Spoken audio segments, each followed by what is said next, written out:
Bismillahirrahmanirrahim. Assalamualaikum warahmatullahi wabarakatuh.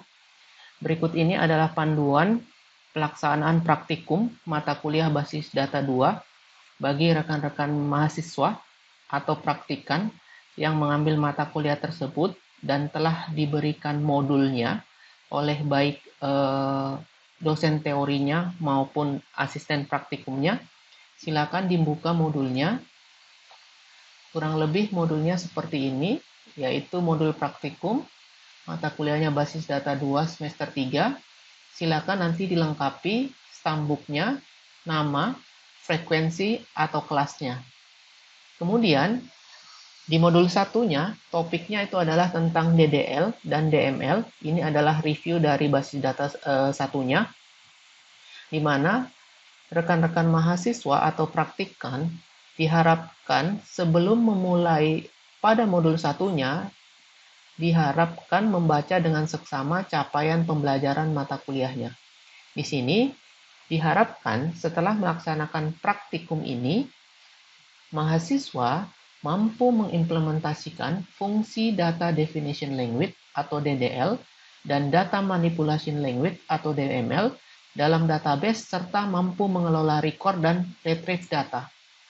Untuk langkah-langkah praktikumnya, silakan dipersiapkan perangkat komputer, bisa menggunakan sistem operasi Windows, Linux, atau Mac OS, kemudian menggunakan versi MySQL versi 5 ke atas, kemudian masuk pada tahap kedua yaitu prosedurnya. Diharap praktikan bisa membaca dengan seksama prosedur dari praktikum yang ingin dijalankan. Setelah dipastikan dibaca dengan seksama, maka kita akan masuk pada kegiatan praktikumnya. Sebelum melaksanakan kegiatan praktikum, sebaiknya kita memanggil tools DBMS yang kita gunakan. Di sini saya menggunakan MySQL yang secara default terinstall pada aplikasi SAM. Maka saya panggil atau saya running SAM, kemudian saya jalankan Apache dan MySQL-nya. Setelah itu, saya tekan atau klik tombol sel. Maka akan muncul tampilan seperti ini. Saya minimize dulu SAM-nya. Untuk kemudahan dalam tampilan, sesuai nanti kebutuhan output yang kita inginkan, maka kita bisa merubah environment atau themes dari SAM yang sudah ada secara default. Caranya, klik kanan, kemudian property, kemudian screen background-nya kita rubah menjadi white, dan screen text-nya kita rubah menjadi black. Kemudian kita OK. Setelah itu, silakan mengikuti prosedur yang ada pada kegiatan praktikum. Di sini kita diminta untuk membuat satu database dengan nama db_penjualan_ stambuknya rekan-rekan mahasiswa. Oke, setelah tampilannya seperti ini, maka kita akan aktif pada database MySQL-nya kita.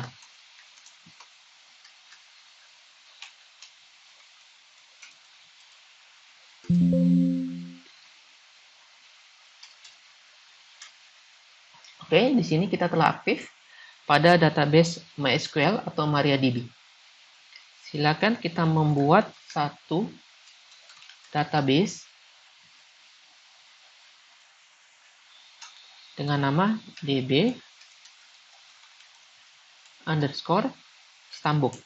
Jadi nanti dilengkapi nomor stambuknya sesuai dengan stambuknya mahasiswa atau praktikannya masing-masing.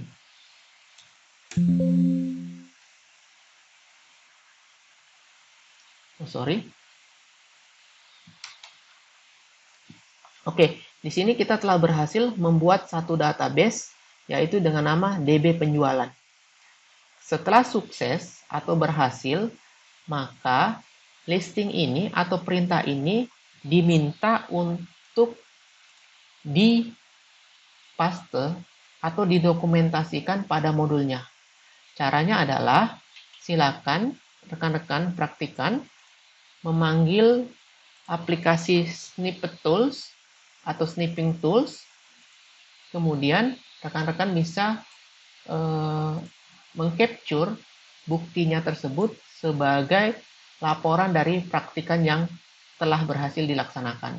Caranya seperti ini. Kemudian kita capture.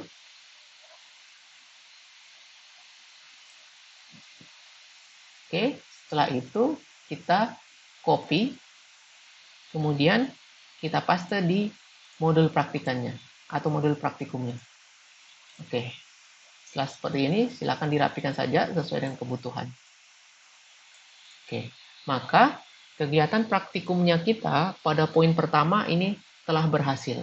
Silakan diteruskan ke bagian seterusnya. Di sini di bagian kedua atau bagian B-nya diminta untuk membuat satu tabel barang dengan kriteria ada kurang lebih 4 field dengan tipe data yang sudah ditentukan. Begitu juga dengan tabel karyawan sudah ditentukan berapa jumlah fieldnya dan tipe datanya. Kemudian ada juga tabel transaksi yang sudah di defaultkan fieldnya dan tipe datanya. Semua tahapan dalam membuat 3 tabel ini silakan didokumentasikan, kemudian di screenshot langkah-langkahnya seperti langkah-langkah di awal tadi di poin pertama, yaitu untuk membuat database-nya. Kemudian di poin C-nya rekan-rekan praktikan diminta untuk menginputkan jumlah record-nya untuk masing-masing tabel itu range-nya antara 5 sampai 10 record. Bukti inputan tersebut silakan di screenshot juga untuk ditampilkan pada laporan lembar praktikannya. Langkah-langkah tersebut dilakukan sampai poin F. Itu untuk menyelesaikan modul 1 pada praktikum mata kuliah basis data. Setelah praktikum mandirinya telah selesai, maka ada evaluasi praktikum yang harus dilaksanakan oleh praktikannya secara masing-masing atau secara mandiri. Silakan, ini semua perintah yang di atas tadi dituliskan kembali, ya kan? Kemudian diinputkan atau diisikan sesuai dengan jumlah pertanyaannya. Di sini ada kurang lebih 3 pertanyaan untuk evaluasi praktikum. Silakan diinputkan atau diisi sesuai dengan pertanyaannya. Kemudian pada lembar berikutnya ada rubrik penilaian. Diharapkan nanti praktikan harus menguasai kurang lebih 2 indikator untuk topik modul 1. Yang pertama adalah praktikan atau mahasiswa dapat mengimplementasikan seluruh DDL. Yang kedua, indikatornya adalah praktikan dapat mengimplementasikan seluruh atau perintah dasar DML.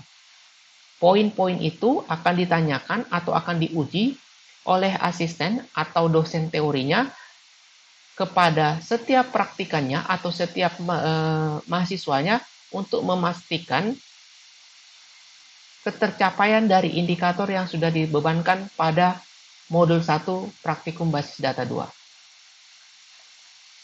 Saya kira cukup panduan singkatnya. Terima kasih. Assalamualaikum warahmatullahi wabarakatuh.